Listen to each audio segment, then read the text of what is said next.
આદિવાસી જય ભીલ પ્રદેશ. થાકી ગયા લાગે છે બધા. આજના 32મા આદિવાસી સાંસ્કૃતિક મહાસંમેલનમાં રાજ્ય કક્ષાના કાર્યક્રમમાં ઉપસ્થિત સમાજના તમામ વડીલો, યુવાનો, માતા બહેનો, તમામ ભૂલકાઓ, તમામ પક્ષના પદાધિકારીઓ, તમામ લોકોને બે હાથ જોડીને માથું નમાવીને મારા સેવા જોહાર કરું છું.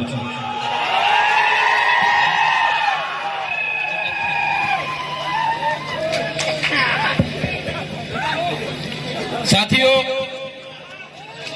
આ 32મો આદિવાસી સાંસ્કૃતિક એકતા મહાસંમેલન છે. આપણા વડીલ શ્રી અશોક દાદા જેઓ એકતાનું પ્રતીક છે. વ્યવસ્થા બનાવી રાખજો. એક દિવસ એકતા પરિષદનો મંચ છે. તમને તમારી ચાહના અને તમારી ભાવનાને સૌ આપે છે. એનો મતલબ નહીં કે આપણે વ્યવસ્થાનો ભંગ કરીએ. મિત્રો, અહીંયા ઉભા પણ તમને જોવાશે ને સંભળાશે, ત્યાંથી પણ સંભળાશે. એની જે ભાવનાઓ છે, દાદાની જે ચાહત છે, નો ડાઉટ આપણા યુવાનોમાં હોવી જોઈએ, પણ એની વ્યવસ્થા ભંગ થાય એવી ભાવનાઓ ના હોવી જોઈએ. કાર્યક્રમમાં વ્યવસ્થા આપણને રાખી છે તો વ્યવસ્થાનું પાલન કરો. અને યુટ્યુબ પર જે મોબાઈલો વાળા છે આપણે મિત્રો, એ કમ્પ્લીટ રહો, બરાબર ને? મીડિયા વાળા કમ્પ્લીટ રહો મિત્રો. જ્યાં બહેનો અને બાળકો ઉભા છે તો કોઈ વ્યવસ્થા ભંગ ના કરે. દાદા આપણે વચ્ચે ઉભા છે તો આપણી વ્યવસ્થા કમ્પ્લીટ રાખશો. એમને શાંતિથી સાંભળો, ફૂલ ભરપૂર માણો, બોલ સાંભળો. જોહાર, વ્યવસ્થા બનાવી રાખશો. સહયોગ કરજો આયોજન સમિતિના. આપ સૌને મારી નમ્ર વિનંતી છે, સહયોગ કરજો. અમે તમારી પાસે સહયોગ માંગીએ છીએ. બધાને નમ્ર વિનંતી છે કે વ્યવસ્થા બની રહે, વ્યવસ્થા જાળવજો. તમામ યુવાન સાથીઓને નમ્ર અપીલ કરું છું. સાથીઓ, મને એવું હતું કે આજના સંમેલનમાં આદિવાસી સમાજમાંથી 27 જેટલા ધારાસભ્ય છે, કમસે કમ 10-15 ધારાસભ્ય હશે. એટલે હું થોડો ધીરેથી જામ, એટલે બધાનો વારો પતે પછી મારો વારો આવશે. પણ અહીંયા આવીને જોયું તો હું એકલો જ છું. અને આપણા વિપક્ષના પૂર્વ નેતા સુખરામભાઈ રાઠવા આપણા વડીલ છે. તો સાથીઓ, આ સમાજનું મંચ છે, કોઈ પાર્ટીનું મંચ નથી. આદિવાસી એકતા પરિષદ છેલ્લા 32 વર્ષથી સમાજને જાગૃત કરવાનું, એક કરવાનું કામ કરે છે. આ સમાજનું મંચ છે. આજે મેં આ સમાજના મંચ પર ઉપસ્થિત થયો છું ત્યારે મેં કોઈ પાર્ટીના ધારાસભ્ય તરીકે નથી, પણ આદિવાસી સમાજનું છે. પણ જ્યારે આદિવાસીની વાત આવે તો બધી જ પક્ષ, પાર્ટી, બધા સંપ્રદાયો, બધા સંગઠનો ઘરે મૂકીને બધાએ એક થવું જ પડશે, તો જ આદિવાસીનો ઉદ્ધાર થશે. સાથે આજે આદિવાસી વિસ્તારની વાત કરીએ. આગળના વક્તાઓએ કીધું કે અમારા કેવડિયામાં અમારી આ હાલત બનાવી દીધી છે. એવી જ રીતે નર્મદા ડેમના વિસ્થાપિતોની પણ આગળ મુલાકાતો કરી, એવી જ રીતના કડાણા વિસ્તારના વિસ્થાપિતોની પણ મુલાકાતો કરી, એ રીતના ઉકાઈ ડેમના વિસ્થાપિતોનો પણ આગળ અમે મુલાકાત કરી ચુક્યા છીએ. જીએમડીસી ના લોકો સાથે પણ અમે મળ્યા છે. જીઆઈડીસી માં જમીનો ગયેલી છે, લોકો સાથે પણ અમે મળ્યા છે. નેશનલ હાઈવેમાં જમીનો ગઈ છે, એમને પણ મળ્યા છે. નહેરોમાં જમીનો ગઈ છે, એમને પણ મળ્યા છે. ત્યારે સાથીઓ, જ્યારે પણ પ્રોજેક્ટો આવવાના હશે, આવનારા ભવિષ્યમાં ભારતમાલા પ્રોજેક્ટ હોય કે ઝાલોદમાં એરપોર્ટનો પ્રોજેક્ટ હોય કે આ વિસ્તારના આંબા ડુંગરનો પ્રોજેક્ટ હોય, સરકારો આ મૂળ માલિકની કોઈ પણ જાતની પરવાનગી લીધા વગર બારોબાર એમના પ્રોજેક્ટો ચાલુ કરી દે છે. કેમ કે આજે આદિવાસી એક નથી. ત્યારે હું કહેવા માંગુ છું, આ મંચ પરથી કહેવા માંગુ છું કે સરકાર ગમે તેવા પ્રોજેક્ટો લઈને આવે, પણ જો તે દિવસે આપણે એક થઈને સરકાર સામે ઉભા હોઈશું, એ દિવસે કોઈના બાપની તાકાત નથી કે આપણા વિસ્તારોમાં કોઈ પ્રોજેક્ટ નથી. એક થવું પડશે તો જ આમની સામે આપણે ટકી શકીશું. સાથીઓ, આજે દેશની હાલત શું છે?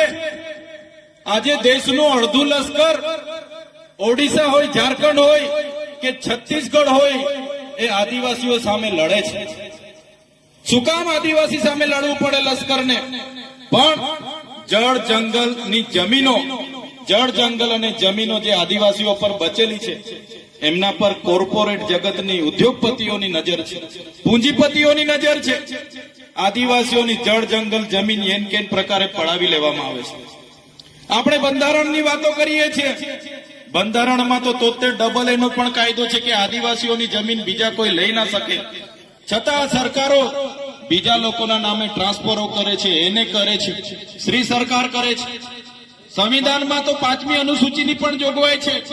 એમાં આર્ટિકલ 241 એવું કહે છે કે આ આદિવાસી વિસ્તારમાં અનુસૂચિ 5 લાગુ હોય એ 1 ઇંચ પણ જમીન સરકારની નથી. તો શા માટે સરકાર આ વિસ્તારોમાં જમીનો ફાળવે છે? પેસા એક્ટ 1996 ગ્રામ સભાને સંપૂર્ણ પાવર આપે છે. તો શા માટે આ વિસ્તારોમાંથી રેતીની લીજો ચાલે અને ગ્રામ પંચાયતોને પૂછવામાં નથી આવતું? તો કહેવા માંગુ છું સાથીઓ, બંધારણમાં આપણી જેટલી પણ જોગવાઈઓ છે સરકારો એના અર્થઘટનો અલગ અલગ કરીને આપણી પાસેથી આપણા હકો છીનવી રહી છે. તો સાથીઓ, 5 કિલોના ચોખા માટે લડવાનું નથી, 3 કિલો ઘઉં માટે લાઈન પર ઉભા રહેવાનું નથી. પણ અધિકારોની વાત આવે, આપણા જળ જંગલ જમીનની વાત આવે, તે દિવસે બધાએ જ આપણે બહાર આવીને લડવું પડશે, તો જ આપણે બચી શકીશું. આવનારા દિવસો દૂર નથી. અમે બધા તમારા આશીર્વાદથી છે. અમે આ લોકોની કરણી અને કથની જાણીએ છીએ આ લોકો આપણી સાથે શું કરવા માંગી રહ્યા છે. એટલા માટે જ્યાં પણ સમાજનું આમંત્રણ આવે છે ત્યાં અમે પહોંચીએ. પણ આજે દુઃખ સાથે અમને કહેવું પડ્યું કે આજે આદિવાસી એકતા પરિષદનો આટલો સરસ કાર્યક્રમ છે, કમસે કમ આ વિસ્તારના 8 થી 10 ધારાસભ્યની અહીંયા હાજરી જોઈએ, પણ બીજા ધારાસભ્ય નથી આવ્યા. એ દુઃખ સાથે અમને કહેવું પડે છે. સાથીઓ, આજે તમારા જેવા લોકોના આશીર્વાદથી ચૂંટ્યા છે. અમને અભિનંદન આપું છું ડેડિયાપાડા અને સાગબારાના લોકોને કે અમને ધારાસભ્ય બનાવ્યા છે. અમારા પ્રયાસો આવનારા ભવિષ્યમાં, અમારા શ્વાસ જ્યાં સુધી ચાલશે, આદિવાસી સમાજ ન્યાય માટે સરકાર સામે જ્યાં સુધી લડવાનું થશે અમે લડતા રહીશું.